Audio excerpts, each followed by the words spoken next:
Welcome back on my YouTube channel. In this video, we are going to learn class 9th English worksheet number 14. This worksheet is for 7th of August. The topic of this worksheet is determiners. Students, we have earlier learnt about determiners in previous classes and also learnt about articles, use of articles in previous worksheets. In this worksheet, we are going to learn determiners, types of determiners and demonstrative determiners. प्यारे बच्चों, आप यह worksheet दोनों medium Hindi और English दोनों medium में रहेगी। आप दोनों इंग्लिश और हिंदी मीडियम के स्टूडेंट्स इसको देख सकते हैं और कर सकते हैं। डिटर्मिनर्स के बारे में हमने प्रीवियस क्लासों में भी पढ़ा है। इस सेशन की जो वर्कशीट आई थी उसमें भी 9th में आपने आर्टिकल्स के बारे में पढ़ा, तो बहुत सारी चीज़ें हमें डिटर्मिनर्स के बारे में पता है। अब हम एक बार फिर से डिटर्मिनर्स के बारे में कुछ और पढ़ेंगे, जिसमें demonstrative, possessive, quantitative and numeral and और ऑर्डिनल्स जो हैं इनको पढ़ेंगे। चलिए शुरू करते हैं। डिटर्मिनर्स होते क्या हैं? A word place before noun to provide information about something specific particular, यानी नाउन के सामने जो वर्ड प्लेस होते हैं, यूज किए जाते हैं, जो उनके बारे में कुछ पर्टिकुलर यानी विशेष इंफॉर्मेशन सूचना देते हैं या कुछ स्पेसिफिक उनके बारे में इंफॉर्मेशन प्रोवाइड करते हैं, वही क्या कहलाते हैं? डिटर्मिनर्स।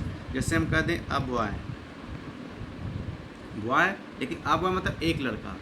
द बॉय अगर हो गया तो द मीन द बॉय मतलब एक स्पेसिफिक बच्चे के लिए द बॉय, कुछ वो स्पेसिफिक, उसमें कुछ इंपॉर्टेंस है या कुछ स्पेसिफिक बच्चे के लिए बताया जा रहा है। दिस बॉय, यह बॉय, तो ये डिमॉन्स्ट्रेटिव हो गया। तो यही होता है डिटर्मिनर्स। माई ब्रदर, मेरा भाई, ब्रदर भाई किसी का भी हो सकता है, माई ब्रदर मतलब मेरा, तो स्पेसिफिक हो गया। तो यही होता है डिटर्मिनर्स का काम, कि जो नाउन्स होते हैं या प्रोनाउन होते हैं उनको क्या करना, नाउन्स को स्पेशल इंफॉर्मेशन प्रोवाइड करना। अब हम चलते हैं type of information, type of determiners. Article first, second demonstrative, third possessive, fourth quantifiers, fifth है न्यूमरल एंड ऑर्डिनल्स। आर्टिकल्स में ए एंड दी यूज आते हैं, आपने अच्छे से यूज़ किया है। दिस, दैट, दिस, दोज, ये डिमॉन्स्ट्रेटिव में आते हैं, इन्हीं के बारे में आज पढ़ेंगे। पॉजेसिव में जहाँ रिलेशन हो, पोजेसन हो, जैसे माई, योर, और, हीज, हर, इट्स, देयर, मेरा, तुम्हारा, हमारा, उनका, सबका, ये जो है इसका, ये जो है पॉजेसिव होते हैं। क्वांटिफायर्स मतलब जहाँ पे क्वांटिटी के बारे में बताया जाए, सम मतलब कुछ, any, much, many, little, few, less, lots of, ये हो गए क्वांटिफायर्स जो मात्रा को, क्वांटिटी को बताते हैं। और न्यूमरल्स जो नंबर्स, जैसे 1, 2 हो गया। ऑर्डिनल्स मतलब जो ऑर्डर में होते हैं, जैसे फर्स्ट, सेकेंड, थर्ड, फोर्थ, हैं, फिफ्थ रैंक, हुए कि नहीं? तो ये चीज़ें होती हैं कि ये जो ऑर्डिनल्स और न्यूमरल्स होते हैं। तो 5 प्रकार के टाइप होते हैं डिटर्मिनर्स के। अब हम आगे पढ़ते हैं। You have already practiced articles in previous worksheet. In this worksheet, we will learn about demonstrative determiners.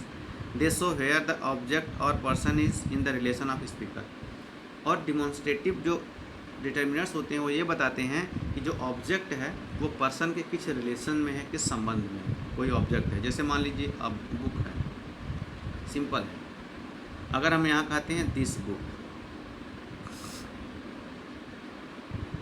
यह किताब, तो वो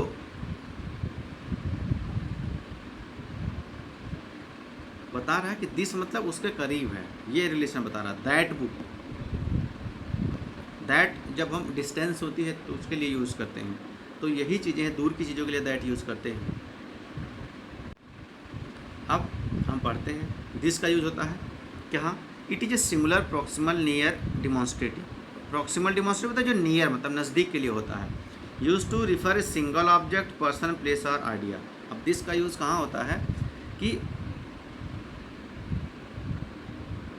कोई सिंगल ऑब्जेक्ट के लिए होता है सिंगुलर नाउन में, और नियर बाई, कोई नियर मतलब करीब की कोई पर्सन हो, ऑब्जेक्ट हो, प्लेस हो, आइडिया उसके लिए। जैसे दिस बुक मैंने बता दिया, this is a book. I really like this song, I really like this mobile, मतलब वो एक सिंगल मोबाइल की बात कर रहा है और वो सिंगुलर नंबर है और उसके नियर बाई है, काफ़ी करीब है। दिस के बाद अब दिस पे आते हैं, पहले इसको देख लेते हैं। It is plural proximal. अब दिस का प्लूरल फॉर्म समझ लीजिए दीज है। मोर ऑब्जेक्ट प्लेस और आइडिया, समझ गए। अगर दिस बुक है और दिस बुक हो गया, मतलब these books. These cup cakes are very tasty, I would consider these opinions. तो दीज क्या होता है, ये दिस के प्लूरल में यूज़ होता है। समझ लीजिए कि कोई नियर बाई चीज़ हो जो सिंगुलर ना हो, प्लूरल हो, चाहे पर्सन हो, प्लेस हो, आइडिया हो, ऑब्जेक्ट हो, उसके लिए दीज का प्रयोग होता है। हम दैट पे आते हैं। This is a singular digital. Digital मतलब रिमोट या फार, मतलब दूर के लिए। Demonstrative, use to singular object person. This और दैट का सिंगुलर में होता है। दिस नियर के लिए होता है, सिंपल सा समझ लीजिए। दैट फॉर यानी दूर के लिए होता है। तो दैट और दोज ये फॉर के लिए होते हैं, मतलब दूर के लिए होते हैं। दिस और दीज नज़दीक के लिए। ये दोनों सिंगुलर हैं और ये दोनों प्लूरल हैं, इतना ध्यान रखिए। अब हम आते हैं यहाँ पे, हमें क्या करना है, फिल इन द ब्लैंक्स पे। फिल इन द ब्लैंक्स को ट्राई करते हैं। My mother stitched. अब चूँकि दिस यहाँ होगा, this red dress for me, उसके नज़दीक है, उसका अपना ड्रेस है, इसके लिए।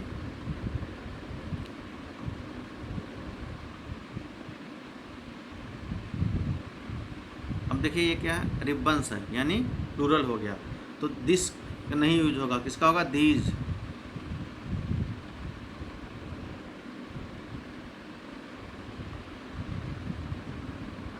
अब पिजन्स है, क्योंकि फ्लाई कर रहे हैं तो दूर होगा, तो यहाँ इसमें थर्ड में क्या करेंगे, दोज।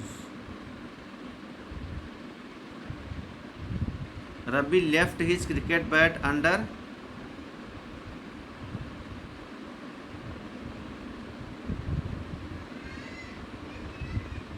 स्टेयर्स है, तो दीज स्टेयर्स।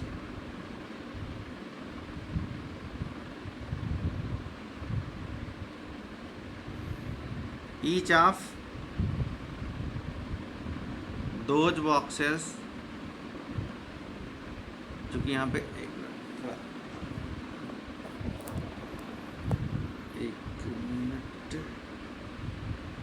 ईच ऑफ यहाँ लिख सकते हैं, थोड़ा इसको और बड़ा कर देते हैं।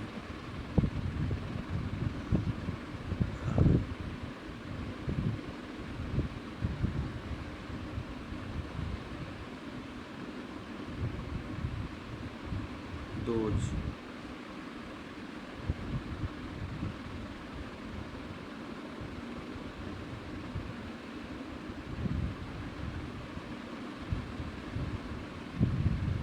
दैट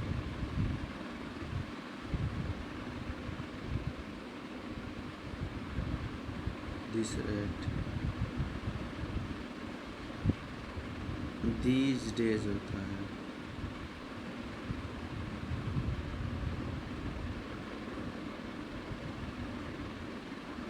दिस इज यहाँ होगा, और आगे those poster on rain harvesting are beautiful are not they. इस तरह से देखिए हमने क्या किया है, यहाँ पे फिल इन द ब्लैंक्स कर लिया है। आप ऐसे ही दिस दैट दोज का जहाँ पे इनके बारे में अच्छे से समझ लीजिए कि दिस और दिस का नियर बाय के लिए, दैट दोज का दूर के लिए यूज होता है, और सिंगुलर में दिस दैट का, प्लूरल में दिस दोज का यूज होता है। ये दोनों डिमॉन्स्ट्रेटिव हैं। अगली वर्सिटी में आपका पॉजेसिव और क्वांटिफायर्स के लिए यूज हो सकता है। तो हमारे चैनल पे बने रहिए। अगर आप फर्स्ट टाइमर हैं तो चैनल को सब्सक्राइब करिए। आपका कोई भी क्वेश्चन है आप जेन्युइनली आप उसे पूछ सकते हैं कि सर हमें ये चीज़ नहीं समझ में आई, या इसमें और कुछ बता दीजिए, हम उसे लाने का, आपको बताने का प्रयास करेंगे। Thank you.